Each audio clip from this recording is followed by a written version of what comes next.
Well, ladies and gentlemen, the Witch Queen is right around the corner, and if you're watching this video, then you're probably like me and have procrastinated prepping, or maybe you're not into grinding old content to get ready for new content. Whatever it might be, I know you're looking for that last minute prep guide, and well, that's where I, Papa myfi, has your back so you don't make any mistakes. In this video, I'm gonna be going over everything you can do to get as prepared as possible with the time you have before Witch Queen. Now, the best part about everything in this video is that like 99% of it can be done, even if you're watching this video like the day before Witch Queen drops, or if they end up doing what they did last year where they take the servers offline, then the day before the servers go offline. Seriously, prepping isn't as hard, in my opinion, as it used to be. Now, if you're new and you enjoy my videos and want to see more Destiny 2 content, then feel free to subscribe. I have a lot of videos planned for Witch Queen that I think you all are really gonna like, so yeah. But before we get started, I gotta give a quick shout to the sponsor of this video. It's the most exhilarating, ambitious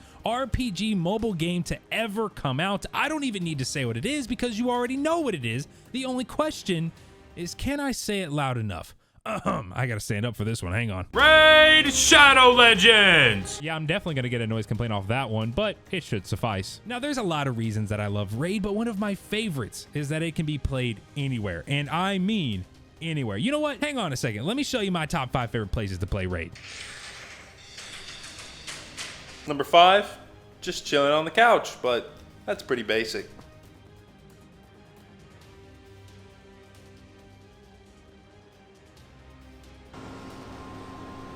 Number 3, on long, tiring car rides, man. I just love it. No. Camera back on me. No, you don't need to see that.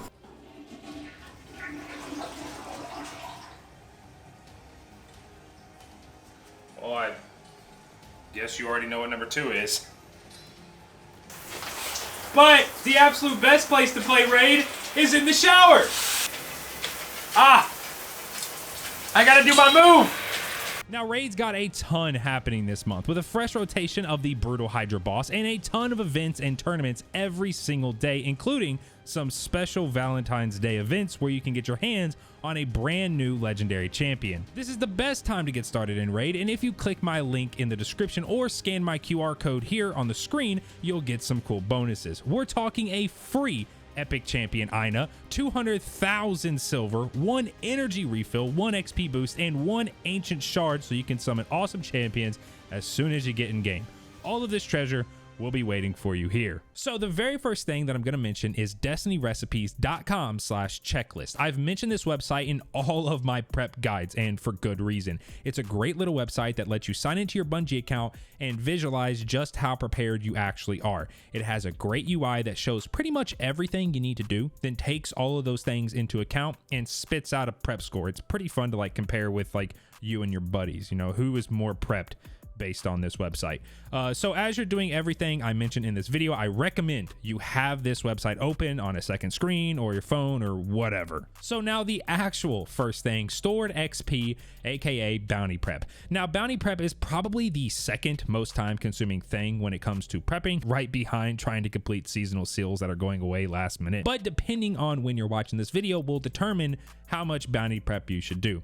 The bounties you should be completing first are weekly bounties, as they award the most XP at 12,000. The ones you should pick up are as follows, all right? Eris on the moon, the Lectern on the moon, Shahan on the Cosmodrome, and Varix on Europa. Now, there are also other weekly bounties such as Iron Banner, which is coming back the final week before Witch Queen. So if you're watching this video before the final week, well then just get on next week and do your Iron Banner bounties. And if you're watching this the last week, well then go do Iron Banner bounties.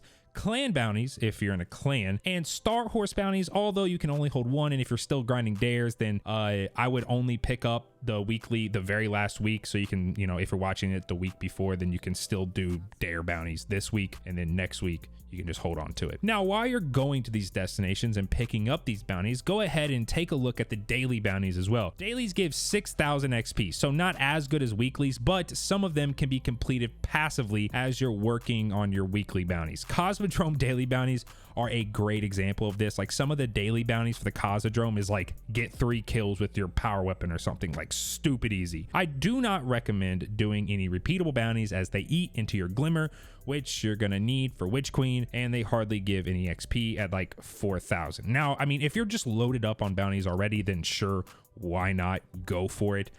But if you're not and you're trying to prioritize what you should do, I would just leave repeatables alone. Normally, from my experience, it takes a few hours to get all the weeklies done, excluding clan and iron banner bounties, while also doing some dailies here and there per character. Now, if you're watching this video more than a few days out from Witch Queen, then definitely do everything that I just mentioned, like all this bounty prepping on all of your characters, all right? But if not, then just one character with weeklies and some daily bounties is completely fine. Also, and I've said this literally 1,000 times now, don't forget that your bounty and quest space is shared, all right? You have a total of 63 slots, so if you have like 60 quests, then you're only gonna be able to hold 3 bounties. So get to abandoning those quest guardians. Then finally, when Witch Queen does drop, and this isn't actually like a prep step, this is more like a tip for when Witch Queen is here, don't just sign in and start popping all of your bounties. Like, please don't.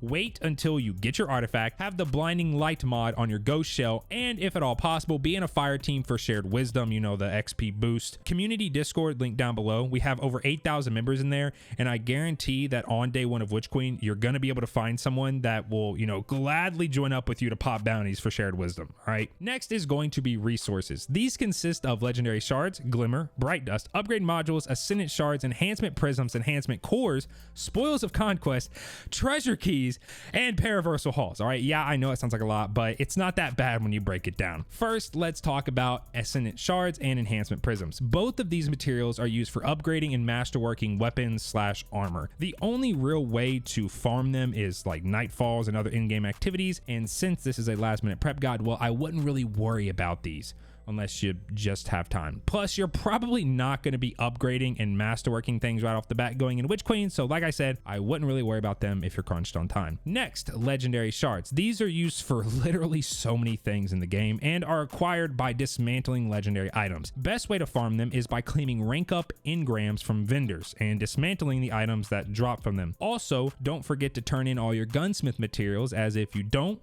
then they're going to get the Thanos treatment and just disappear when Witch Queen drops. I was going to have this in the, you know, a separate part of the video with things that are going away, but because you can get a lot of legendary weapons from turning in your gunsmith mats that can then be dismantled for legendary shards, I thought I'd just go ahead and mention it here. Next is upgrade modules. These are used for well, infusing stuff.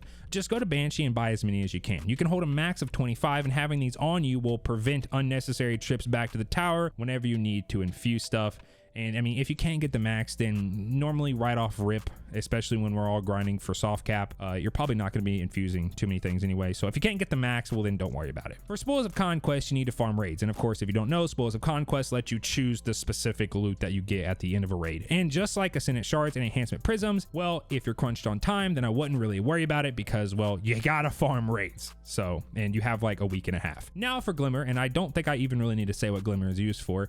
Just go to Spider and buy the max. Max is 250,000, but you can go beyond that by purchasing certain exotics, throwing them in your vault. Then when you need Glimmer, just pull them out and dismantle them. List on screen now of the different exotics that can be used for this method. So essentially you pay 7,500 Glimmer for whatever exotic is on this list, and then whenever you dismantle it, you get 5,000 back. That might sound like, wait, I'm losing 2,500, but if you're already at max and you're still playing the game, then you're no longer getting Glimmer. So with this method, you can get back up to max and then also have a bunch stored away in your vault. Next up is Bright Dust. Bright Dust is used to purchase cosmetics that would otherwise be purchased with, you know, real in-game currency.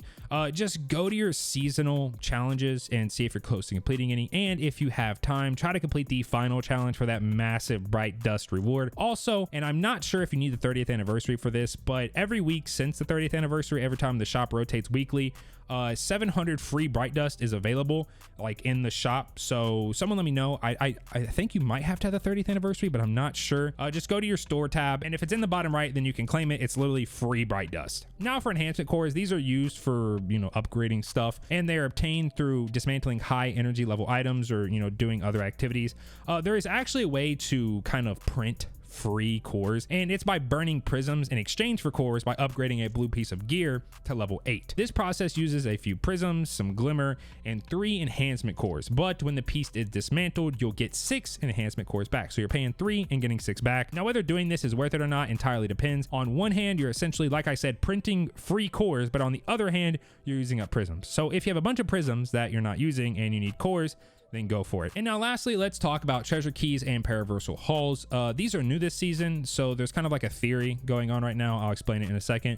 Essentially, like right now in game, if you're under the soft cap and you have these paraversal halls, opening them will grant you armor/weapons well above your light level, like plus 12 over your light level, and it'll keep dropping that higher level gear all the way up to the soft cap. So with Witch Queen having such a big level jump and everyone is going to need to grind to the soft cap again, people are saving these boxes in hopes of them getting a big boost on day one, essentially trying to hit the soft cap as fast as possible. Same theory is being applied to the treasure keys as well, except those are guaranteed weapons. Now, it's completely up to you if farming these are worth it, as in past expansions, getting to the soft cap can be done almost passively by just playing the new campaign/story missions. But as Witch Queen will have a new legendary difficulty for the campaign, maybe you'll want the extra levels to aid you in that if that's something that you plan on taking on day one. Next up, we have Planetary Materials. Planetary Materials are used for, well, a lot of things. Now, I don't know if it's just because I have so many that I don't really notice anymore, but it feels as if they're not used for as many things as they used to be. I don't know, maybe it's just me. There are 6 Planetary Materials, and there's really 2 different ways to obtain them. The first way, and the very inefficient way, is by going to the corresponding planet and looking around for them. The second and more efficient way is by heading over to Spider and buying them when they're being sold for legendary shards. What material he's offering and what said material is selling for rotate daily, so just head on over to Spider, check out what he's selling, and if it's something you need, then pick some up. Considering this is a last minute prep guide, I'd say just try to have a few hundred of each. When Witch Queen launches, Spider and the Tangled Shore itself are getting snapped out of existence, but Spider's material offerings, you know, the only reason people even go to Spider, are being transferred to Raoul. So if from the time you watch this video to the launch of Witch Queen, Spider doesn't sell a material that you need, then no worries, as Raoul should be able to help you out. And now finally, let's talk about things that are going away that you might want to get done time permitted. Essentially everything from season 12 to season 15 is getting yeeted along with the Forsaken campaign. Now, I'm not going to sit here and tell you to go do Forsaken, all right? Most players have already done it and you don't really get anything useful from it except maybe a tier from my man Cade. So skipping over the Forsaken campaign, let's talk about more recent content that's leaving. Pretty much all the seasonal stuff that dropped during Beyond Light is going away. So Season of the Hunt, Season of the Chosen, Season of the Splicer, and Season of the Lost. All their triumphs, activities, weapons, armor, mods, everything.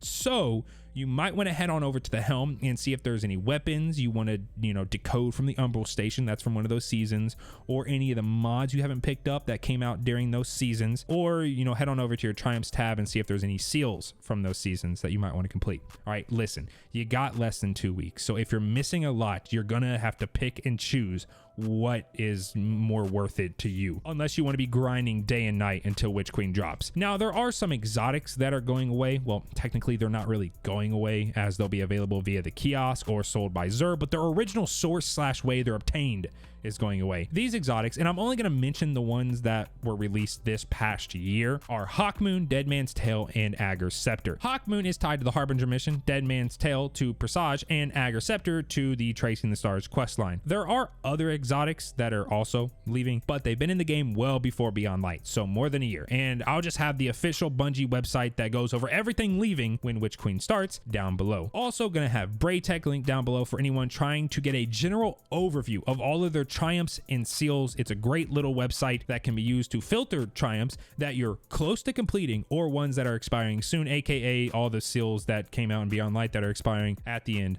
of Beyond Light's year, so like when Witch Queen starts. And now finally, all right, last thing is head on over and claim any season pass rewards you have from the current season, and go to the website linked below and claim any season pass rewards you earned from last season but didn't claim. You can still claim it via the Bungie website. Now, if you're wondering about weapons and stuff to get ready, well, keep an eye out on your sub box, as I'll have videos on those going up from now until Witch Queen. And that is your last minute Witch Queen prep guide. I know I normally make a full prep guide, guide, but a last minute prep guide is literally the same as a full on prep guide, except you just do more, like on all of your characters more. Plus it seems people like procrastinating prep like me.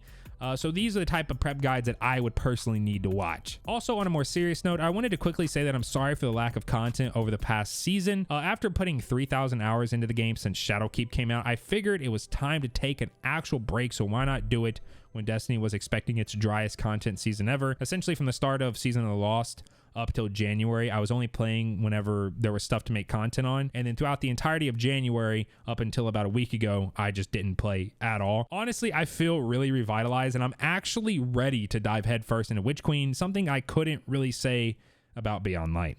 But with all that being said, it's good to be back. If you enjoyed the video, then feel free to drop a like, and I will catch you all in the next one. Peace.